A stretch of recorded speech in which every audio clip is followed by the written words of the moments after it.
Okay, I wanted to welcome everyone. My name is Ryan Dividock. I work for Oakland County Planning. Welcome to our next installment of the virtual planners gatherings that we've been hosting. Today's topic is Madison Heights Parcel Redevelopment Program. It's a new approach for managing tax foreclosed properties. A few housekeeping items before we get started. The meeting is being recorded, so we ask that you please mute your audio and turn off your camera. When you ask questions, please use the chat option, the chat box. And when you do so, please direct your questions to Jim Schaefer. Jim will be monitoring the questions and facilitating the question and answer period, which will hold after the speakers present. So today's discussion, we're going to be talking about the goals of the Madison Heights Parcel Redevelopment Program and the economic benefits that are a result of it. We're going to talk about finding a qualified developer, how they've implemented the program, and then we'll get to the questions. So today's speakers include Melissa Marsh, who's the city manager for the city of Madison Heights.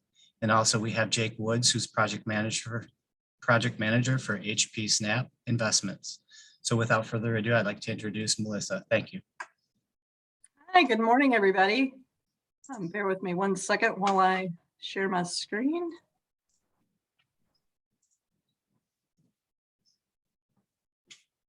Okay, so welcome to the October Oakland County Planners Gathering. It's a pleasure to share this program with you. I know there are several other communities, at least in Oakland County, that are participating in this, and it has really been great for Madison Heights. So again, I'm Melissa Marsh. I'm the city manager of Madison Heights, and I am joined today with one of our developers that really has been with us since the inception of this program, Jake Woods of HP Snap. I've invited Jake to join me today because I think it's going to be very useful to you to see how the program actually is implemented once the city hands the keys over to the developer, because that is when the program really could be, made or broken for you as a city administrator. So he's going to cover things like evictions, title work, timing, the quality of the renovations, and the resale.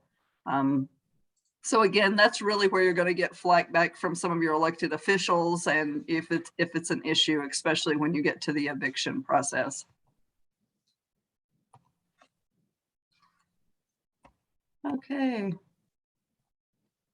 So the goals of the program today, kind of the agenda, at least the goals, we're going to go through the goals of the program. We're going to talk about the neighborhood benefits and finding how you go about finding a qualified developer, developing an RFP, some of the implementation steps, some of the things that I would suggest that you go, just because this is probably the third or fourth year Madison Heights has been through this. So we learned a little bit along the way. And then of course, we left some time at the end for some questions. I have a short little video. I apologize, there is no sound, but just to kind of whet your appetite for the topic, I want to show you some before and afters. And one point that I want to make, I was going through this with one of my staff earlier, and they're like, well, some of these participants don't have homes like this in Madison Heights. Almost every community has homes like this. It might not look like this on the outside, but on the inside, they are in almost every community that I can think of.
So some of the goals of the program, at least for Madison Heights, and I'm sure some of you find this to be the case as well, when the properties go up for tax sale after the 3 years, people were coming in, buying the houses, lots of times sight unseen, putting a rent sign in front of the house and becoming landlords.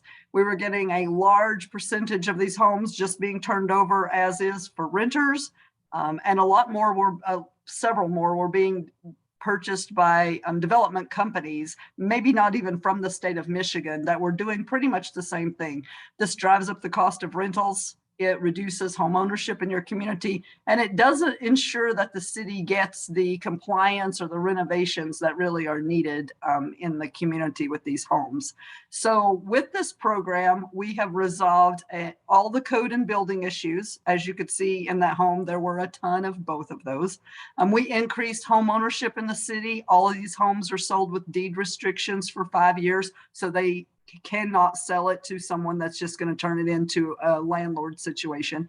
And it increases the property values, which we're going to go through in a little bit. I've actually used the home that we just showed in that video as an example to talk about the taxable value piece. And after the developers sold the house and moved on, really still the ongoing benefit for the city. It also creates motivation for the neighbors to update their property.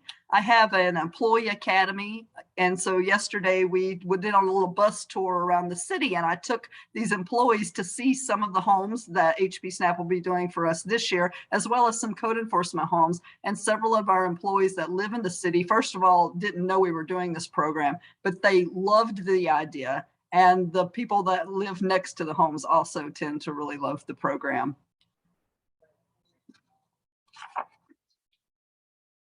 So I kind of talked about this at the very beginning, but at least in our situation, we found that anytime a home is going up for tax sale, typically the person that's been living there is either a renter and really doesn't care about the property, or it's been an absent owner and they don't care, or they would have been paying their taxes. So more times than not, these homes have a ton of code enforcement and building issues, as you can see in this slide.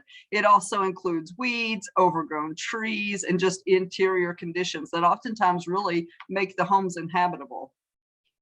So this program has sparked an increase in maintenance and upkeep of the homes next door. I can kind of go to the next slide. So then it spreads throughout the neighborhood, and we briefly discussed that this has reduced the number of absent landlords. Instead, it helps homeowners buy affordable homes. It also allows them to own the home for 5 years, or to prevent landlords from buying them and keeping them from an owner situation. So in this program, this really has helped fill the gap of that missing middle class in Madison Heights for first-time homeowners. So it's very difficult for a first-time homeowner, especially now, to buy a home that is already updated, because they have to make such large down payments with the increased price of homes now. It's very hard for younger people to actually buy the home and also invest a lot of money in it. So through this program, they're getting a really good product with already updated hot water heaters, furnaces. The roof has already been either fixed or replaced. It has new appliances. So it really is a great way to help fill in that missing middle class and first-time homeowner. So going back to the house that was shown in the video, for us it was 29401 Mark Avenue. And before this house went up for tax sale, it had a taxable value of $39,350. After the renovation, and again, this also has some market increase in it, it is $98,200. That's significant. That's more than double. So this homeowner is now paying double the taxes. And that's not a very popular argument or statement to make when you're in public at the city council meeting, but it's a very real fact when you're a city administrator or finance director and you're wondering where all your tax dollars are coming from. This is a significant jump. So part of it did come from just a transactional sale, but this house would not have sold for this price had it not been remodeled, and it very well would have just been turned over to another landlord situation. But one of the more significant things, or just as significant things, are the code enforcement actions. This home had 22 code enforcement actions on it. So by that, I mean, those were outstanding tickets for different things. Those weren't like 5 tickets for one grass cutting. That was grass cutting, trees. As you saw, the windows were missing. It had to be boarded up. So these were 22 different things over the span of 3 years. And since this house has been renovated and sold to an owner, we have had 0. So the owner really has still taken pride in the home. She has done some more landscaping. I just drove by it kind of to prep myself for this yesterday. It's a cute home, great yard. She really has taken some pride, and I'm sure her neighbors are ecstatic about that as well. So how do you get started with this program? One of the most critical things is to find a qualified developer. So to do that, you have to issue a request for proposal, which Madison Heights has one. I would be happy to share. We used someone else's as a template to get ourselves started. So, there's no need to recreate the wheel when you don't have to. But I cannot stress enough finding a qualified developer, because it seems to me that everybody and their brother wants to buy a foreclosed home and flip it. I hear that all the time. I hear that from my next door neighbor, even want to buy a foreclosed home, flip it. It is critical that you find somebody that has had experience in this, because in a little bit, you're going to hear from our developer talk about some of the issues. So a lot of times when you sell these homes, there's somebody living there, and you have to know that the person has experience with evictions, offering them different housing options, or going through the process. You also need to make sure that they have the monetary backing to do the changes to the home that you want. So we require a $50,000 minimum investment.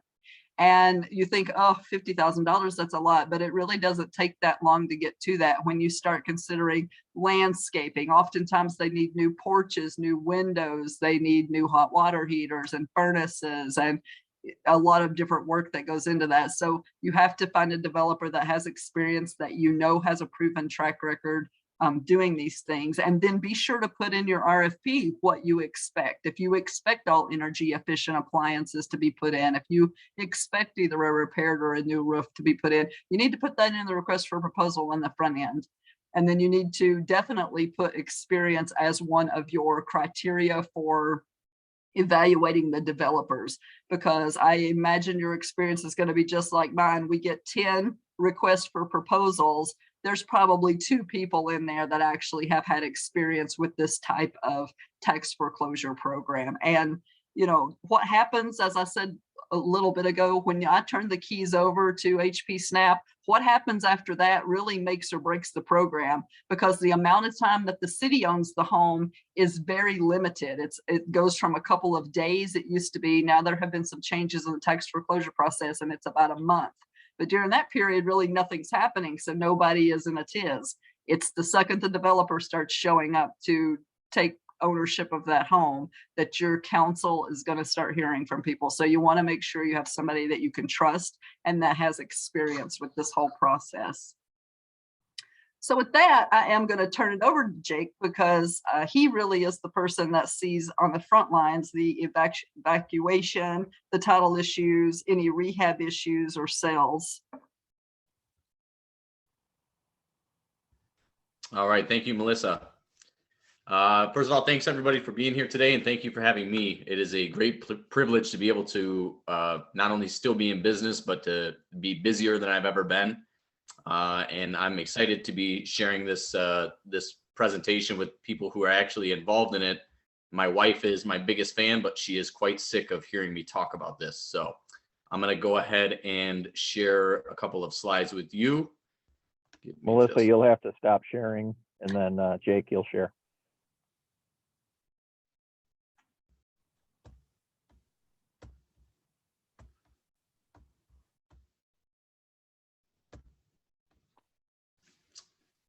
Okay, everybody can see this? Yep, we're good. All right, great.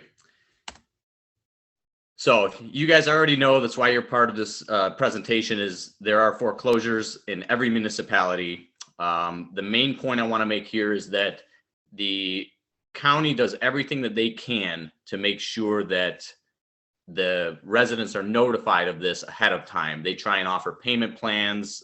They stick these bright color stickers on the doors, letting people know that this stuff is going on. And some of the occupants end up leaving the property, whether it's fear of foreclosure or being evicted, whatever the case may be. The vacant properties are pretty important because they begin to be dilapidated first. So the challenges for the city in the foreclosure process is that they have limited control over the tax foreclosure. It takes a lot of time and resources to handle this type of program. If the county just sends these properties to the auction block, the highest bidder gets the property. They don't have to have any qualifications. And if you're looking as a business person, you want to make the minimal investment in order to get your return as soon as you can. That is not the goal of this program. And therefore, we've constructed a program and worked with the cities over the past 7 to 10 years, just really figuring out what works the best. A couple of the problems are home ownership rates declining. These investors will come in, just put lipstick on the house and find a renter in there. The city might get a little bit higher taxable income because it's not homesteaded, but everybody here should know that if you don't own something, you're probably not going to take care of it as good as if you did. So you lose that pride in home ownership. The entire house can become deceased in a matter of years. And then the neighbors' properties are affected by that. So back in like 2008, the NSP program came in and they were doing all of these grants to try and help the cities take control of this. But that funding dries up pretty quick. You know, that money goes quick. There are so many things that are unexpected with these houses, foundation issues, new windows, roofs, and the cost of materials just keeps going up. So the NSP with local developers was kind of a twist and play on the program that instead of using government money, you can use third-party funds, and it takes no investment from the city. The city has no liability because the developer's handling the process start to finish. We increase home ownership, increase the property values. Generally speaking, kids will start to come in with other homeowners. That increases the enrollment to schools. And ultimately, this has been proven for the last 7 to 10 years that this program really does work. A brief outline of our company. From the acquisition to the sale, we handle everything in-house. We do the rehab, the management of the property, we insure it, we can offer mortgage services. And here's our organizational goal. Ultimately, the main goal of the program is to add the home ownership. We want homeowners to be in the city. They're going to be contributing to the spending of the local economy. We're also going to increase the neighborhood values because we're putting so much of this money into the properties that we can go in and argue for a higher appraisal. None of these houses that are up for sale mimic or really resemble what HP Snap is doing to these properties. The minimum investment in Madison Heights is $50,000, but usually we're well above that investment. We're doing all energy efficient appliances, which I'll get into in a few minutes. All new windows, roofs, anything that's required on the property to make it suitable for the future homeowner. We're investing that money in there to make sure that it doesn't come back onto the foreclosure roll. And once the neighbors see all of this going on, it gives them like okay, people are taking care of their stuff. Maybe I should spruce up my place a little bit. And it works for the whole community as a whole to build that value up.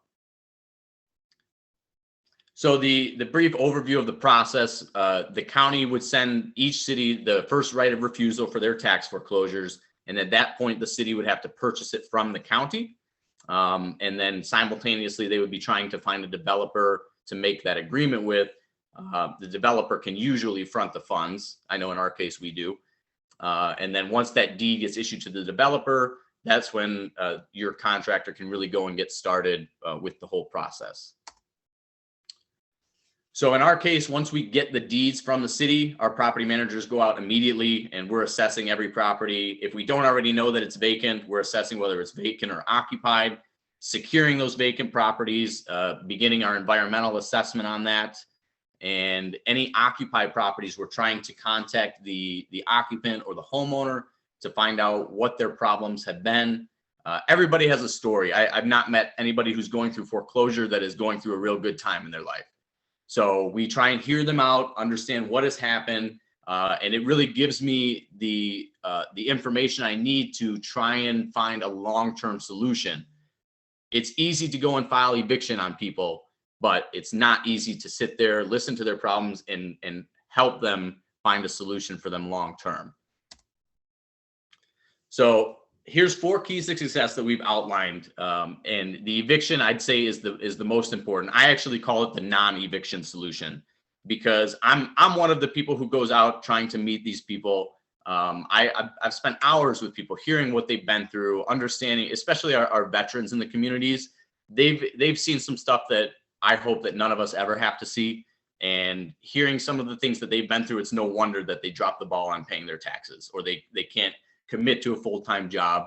But that's just one example of the problems that people experience that put them in this position. So by understanding what they've been through and where they're at in life, I can meet them there. And we work tirelessly. We try and find easy to maintain properties, whether it's one of our own properties or one of our partners that we can use. We try and find them a house that we can move them to instead of just slapping them with eviction.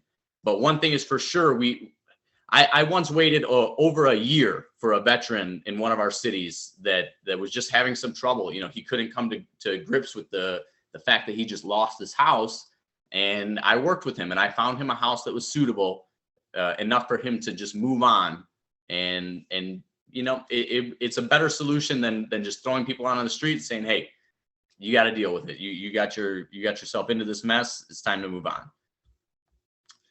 So the eviction, it's rare that we actually have to go through a legal eviction process for anybody that's there.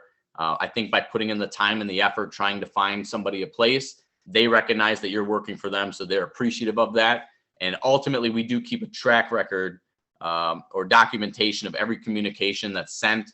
And that way, if it does come down to the legal eviction time, we can say, hey, we've been working on this for X amount of time, and we're trying to be reasonable with you, but you're forcing our hand. We can't really do anything else other than this. We still have to continue with the program. That's the #1 goal. So the title issues, the tax foreclosure wipes out most of the liens. In some cases, there are still some interest in the properties that aren't extinguished by the tax foreclosure. So our team specializes in resolving these issues. Myself or my team will run down any interest that's there. We can offer cash for keys, try and get that individual or a corporation to release their interest in the property. Otherwise, we do have the method of doing a quiet title action. But ultimately, the sooner that we can handle the title issues, the better. The renovation part of it. So we keep the building departments in every municipality involved from the very beginning. As soon as we get the keys to the house, if they haven't already done their inspection and analysis, we open the doors for them and we let them come in, give us their list, and then we take that list and we go above and beyond what they're asking us to do. So the rehab is also, aside from the building department points, because we need to get the proper certificate of occupancy, there's a knowledge that comes in with knowing what the potential buyers are looking for in these homes. So right now, the open concept is really popular. That means you're taking out structural walls. You have to work with the building department, pull the necessary permits, make sure that the people know what they're doing. That way, you don't have a house collapsing in on you. The energy efficiency is one part of the rehab. I have more on that in a couple slides. But ultimately, some of these problems come from people buying homes and they think that $800, $900 mortgage payment is all that they have. But they don't realize there's a water bill, the electric bill, the gas bill, the cable bill. So all of this stuff goes into consideration for us when we're doing these rehabs.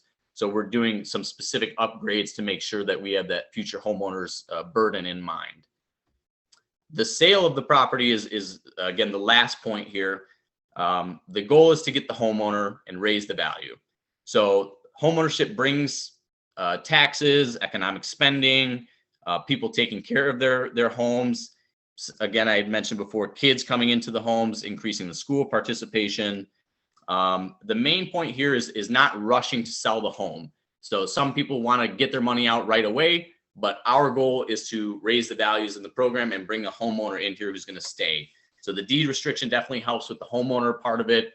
Nobody can sell the home for the first 5 years. It has to be homeowner occupied. And then we also carry a large bandwidth of cash. So we keep $1 million in cash and an extra $2.5 million line of credit. And that allows us to hold on to these properties, to find that right buyer, the person who really wants to be a part of that community, and then also pay the price that's needed in order to increase the values in the community.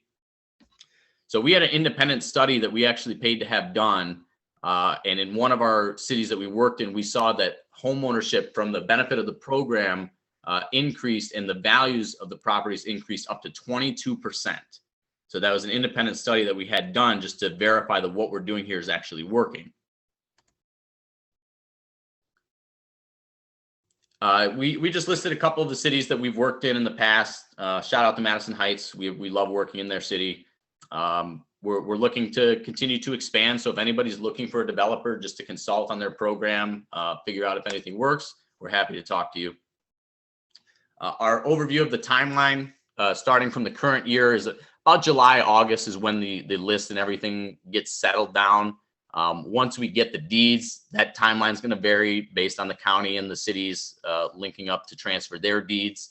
But ultimately, we're looking to have the entire project, all the properties in each city completed within a year. A year to 18 months is really the timeline. But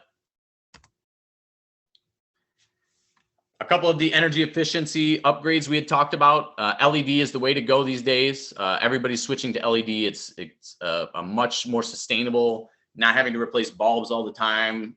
The energy bill goes down, I think, up to 30%. Wi-Fi thermostats. Everybody here has probably left the house with their heat blasting because they were freezing in the morning, but then their house is going to stay that warm for the 8 hours that they're at work. Having the Wi-Fi thermostat allows you to turn it down while you're on your way to work, or preferably when you get to work. USB plugs. Everybody's probably got a smartphone these days. We upgrade at least 2 or 3 plugs in every room of the house just to make sure that people don't have to have that charging block anymore. They stick their plug straight into the wall. More of a convenience option than energy efficient, but it's a nice touch. We do low flow dual flush toilets. It does help reduce the energy cost of the water being used. Again, reducing their bills to help them make their payments and hopefully not go into foreclosure. We do the new energy efficient furnace and glass block windows. They're well insulated. They help keep all the heat inside the home. Ceramic or porcelain tile is going into all of our properties that are involved with this program.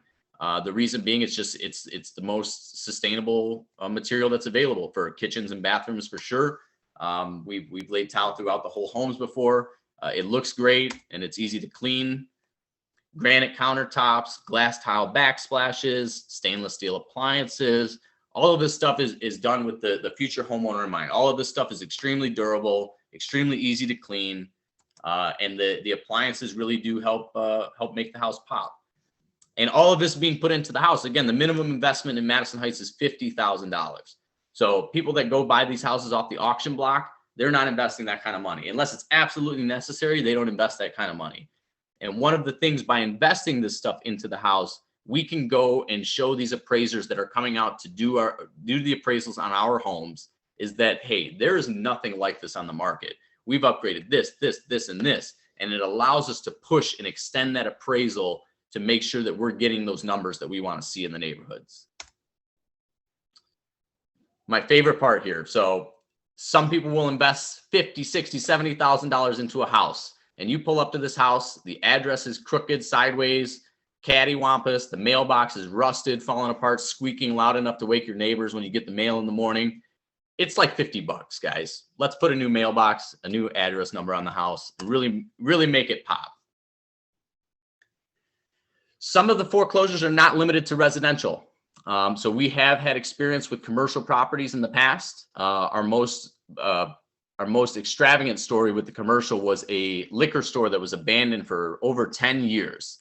Weeds were growing up through the floor of it. The walls were falling apart. We were able to make a partnership with the former Detroit Lions chef. He had dipped into a business of bonbons, and that was a side business he was getting into, but he was preparing these prepackaged meals for athletes, and they invested about $750,000 into this building. Again, it was 10 years vacant, and we were able to turn this around, and it really became a really nice building.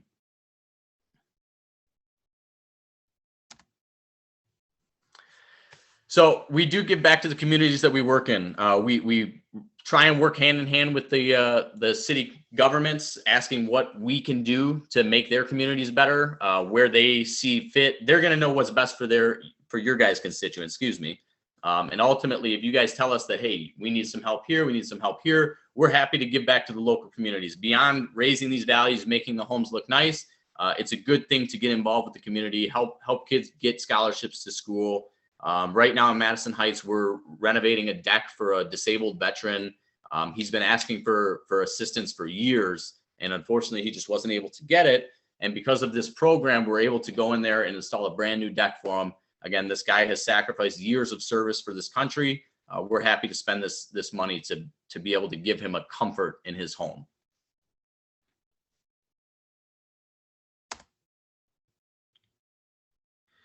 So some of the value we're bringing to the city, we've already talked about in depth. I'm not going to go into it, but the neighbors are always curious about what's going on. They've seen these houses get dilapidated over the years. They're wondering when something's going to be done.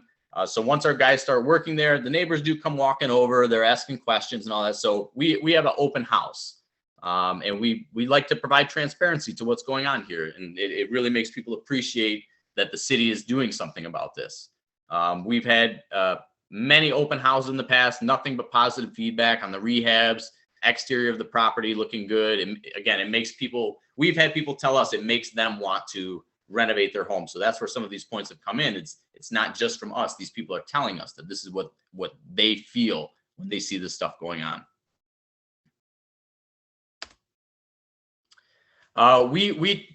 In addition to being transparent with the citizens, we are fully transparent with the government.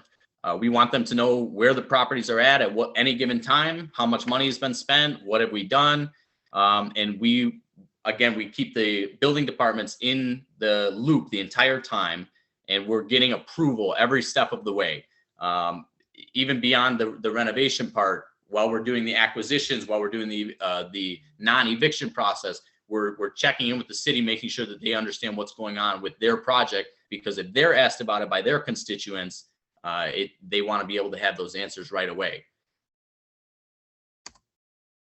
So if you guys do select a developer in your communities to be able to handle these properties for you, we invite everybody to come and tour the property. That's city council, that's the city manager's office, anybody who's involved with the program or is just curious about it. We invite everybody to come tour our property so that they can see firsthand photos and videos. They can give you an idea about it. But really seeing things in person gives you an understanding of the quality of craftsmanship that's going in there, the quality of materials that's going in, and the overall love and care that's being put into each one of these projects. And that is all I have for you guys. So I will turn it back over to Melissa for some questions.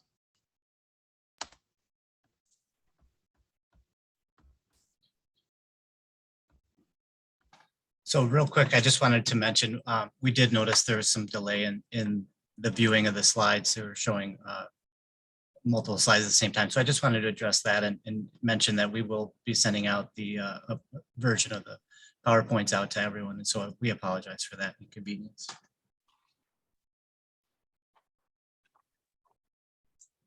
Jim, I'm wondering, do you see it? Has anyone used the chat to ask any questions? Yeah, Ryan, thanks. Yeah, if anybody has any questions for either Jake or Melissa, please type them in the chat, and we'll get them read out and get some responses. Right now, there's nothing in the chat.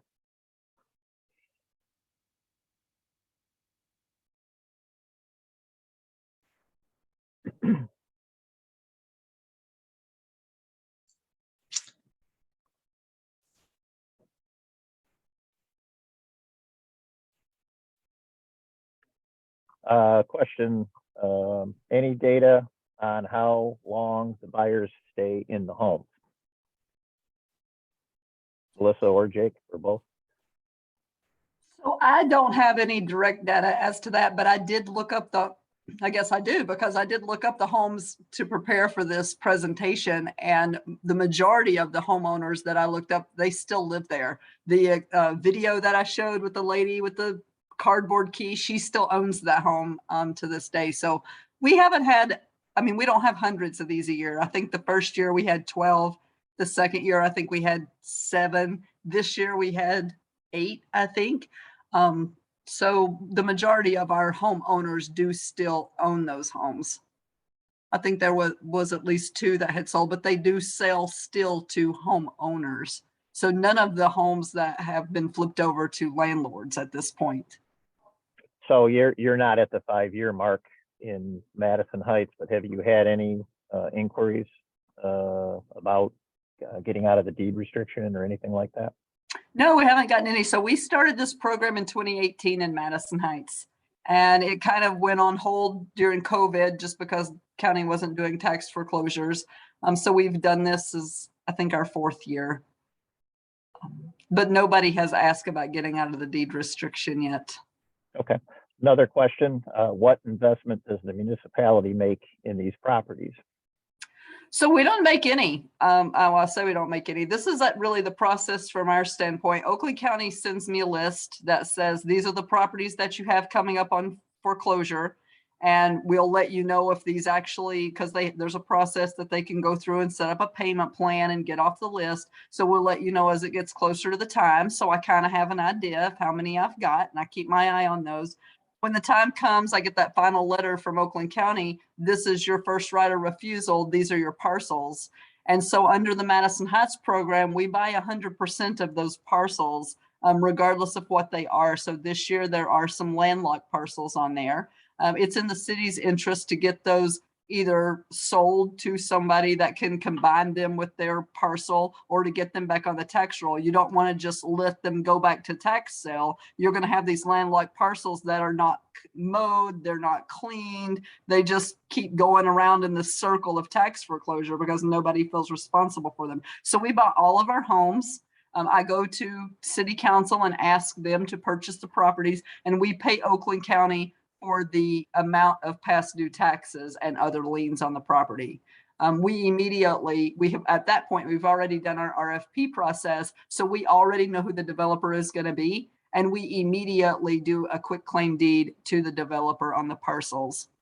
They do pay us just straight up what we paid Oakland County plus an admin fee. So cities can't sell these properties for huge profits. So we sell them at our cost. And then there is an admin fee for the administration because it is quite a bit of work. Our legal goes through, does the quick claim deeds. We had to do the RFP. We have our building department involved.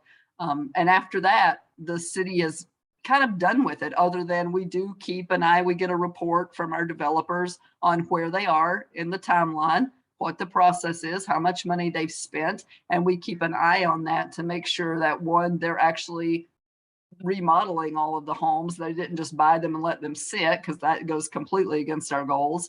And that they also have disposed of all the properties. So these landlocked parcels, HP Snap couldn't hold those landlocked parcels for 5 years. They have to do something with them. So we keep an eye on that part as well. Okay, excellent. Next question, are the buyers existing or Madison Heights residents, or are they coming into Madison Heights from other areas? So I don't really know the answer to that, but the 2 people that I talked to came in from other places. They were first-time homeowners, and they were able to buy homes in Madison Heights. But we don't really track where people live before they buy their new homes, so I'm not really sure about that. Okay. Yeah, I can say that we had, I don't meet too many of the buyers because, it's an arm's length transaction. There are title company and realtors involved. But we did have one guy from Madison Heights that actually moved from Texas. So that's cool. Okay. Next question. Can you speak to the how quickly the outside of the properties are cleaned up? I think you had mentioned a 1-week time frame. So Jake answered that. We do put in our RFP that within 1 week, they have to go out and make sure the grass is cut. And if there's overgrown trees, those are cleaned up. But I'll let him really talk about his process and how he assesses that. Yeah, we love the ordinance officers, but we do not want them calling us, telling us that there are issues with our properties. So our people go out the same day we have access, that we're given legal authority over the property. We're going out. We have our guys there. I even myself will pick up trash if I know that it's an eyesore. We're cleaning it up right away. But yeah, within a week, we had the exterior of the property completely cleaned up. And Jake, does that include securing of the structure if it's not secure, boarding or roof, et cetera?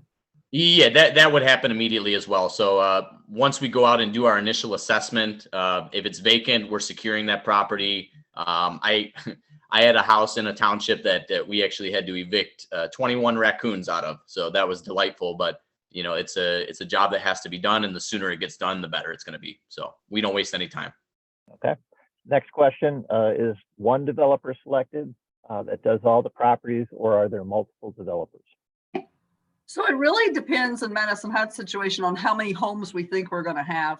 So the first year, I think we had almost 14, and it was our first year of the program. We really didn't know how it was going to go. So we did an RFP and we selected the top 2 most qualified bidders, and we split up those homes on a random draw. So we didn't want to assign the homes because you might be giving one developer homes that are worth more value than the other. So we actually just wrote all of the addresses. This was really sophisticated process on a piece of paper. We put them in a little hat, and each developer drew out their 7 properties. The second year we did something similar. We had a fewer amount of homes, but we used the same 2 developers, and now we just use 1. So this year on our tax sale, we actually had 3 homes, and the rest were these landlocked parcels. So it doesn't make much sense to have to monitor several developers if you only have a small amount of homes. But if I had, a significant amount, I would probably award it to more than 1. It just really depends on your situation and how many homes you have in your community. And the ability of the developer. That's something you're going to want to ask in your RFP. Do they have the capacity to do 10 or more homes in a year? Okay. So I'd like to say something about that, if you don't mind.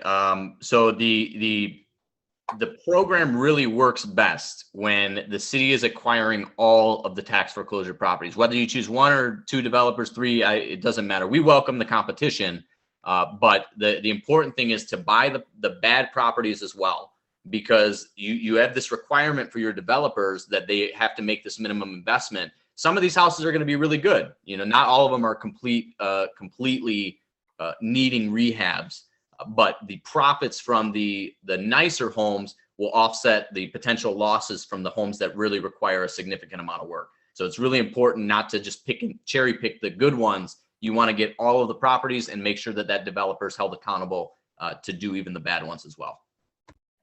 Okay, excellent. Next question, how does Madison Heights estimate its annual budget needs to acquire foreclosed properties? So we actually don't budget for this because we don't know what the cost is going to be, and we end up spending the money and we immediately get it back. So there isn't a long period of time where the money is an outlay. And we did do that with a budget amendment, but we also budget amend the revenues. So it's a wash. This year, all of our tax foreclosures were around 133,000. So the city issued a check to Oakland County, and we immediately got a check from HP Snap. Now, it took us still about a month and a half, which is longer than normal. But as I said a little bit ago, there have been some changes to the tax foreclosure process. So it took longer than in the past. In the past, I would send the money to Oakland County. In the matter of a couple of days, I would have the quitclaim deeds from Oakland County. This year, it took upwards of like 6 weeks, but HP Snap paid us on the front end. So we got our money the day that I paid the money out. I got a check back from them, and then they waited on me to quitclaim the deeds to them. So it wasn't a monetary, stretch for the city to buy those properties because we got our money back instantly. It was like the next day. So. Okay, excellent. Next question, is this used with multiple family units as well? Have any of the properties needed lead or asbestos remediation or testing? I'm gonna have to turn that one over to Jake because we have not had any multiple family homes in Madison Heights. We've used some multifamily, we've done some multifamily renovations in a couple different cities.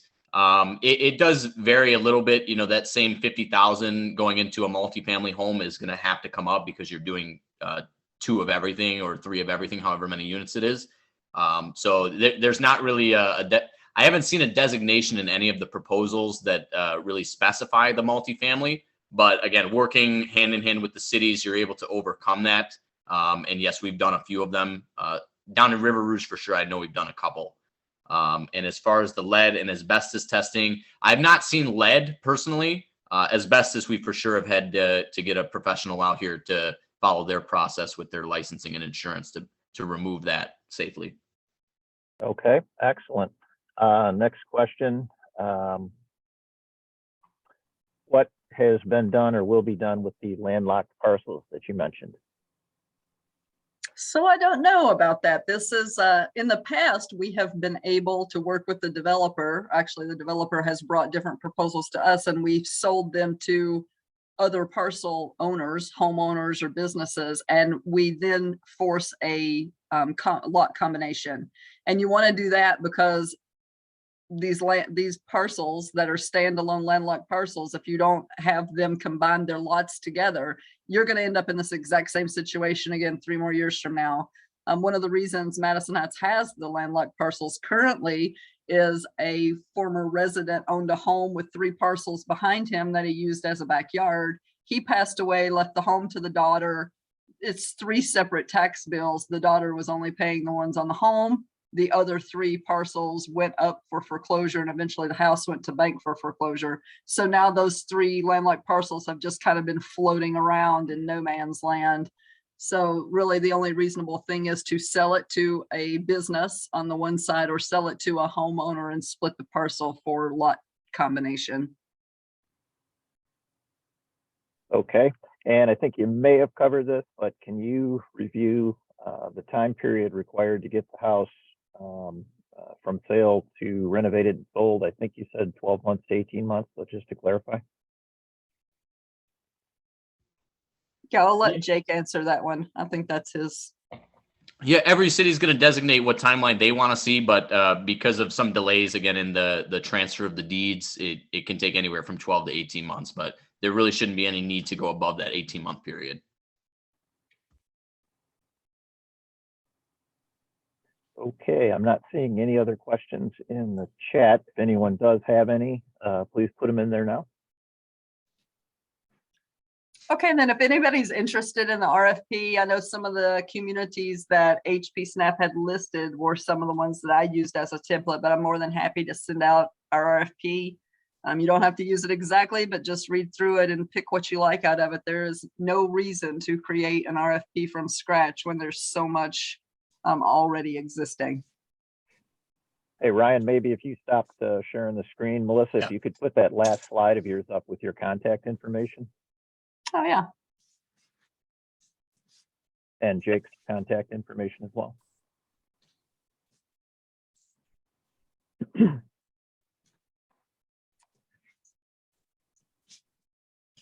Oh, wait, I don't think I'm sharing.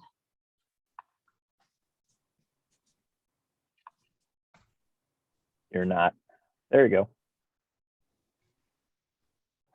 I have a different slide with, I'll show the one with Jake's information too.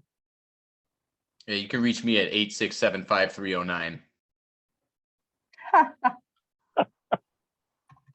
So glad you guys got that one. Thank you.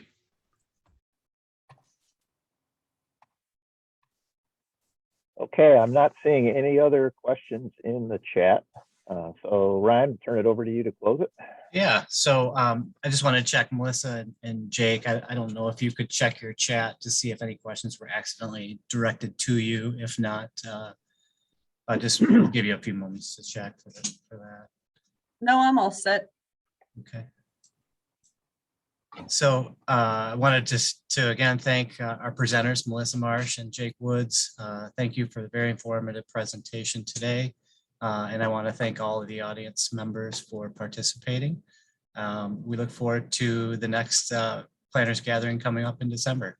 So with that, thank you. Have a great day, guys. Thanks for having me. Thanks. Thank you.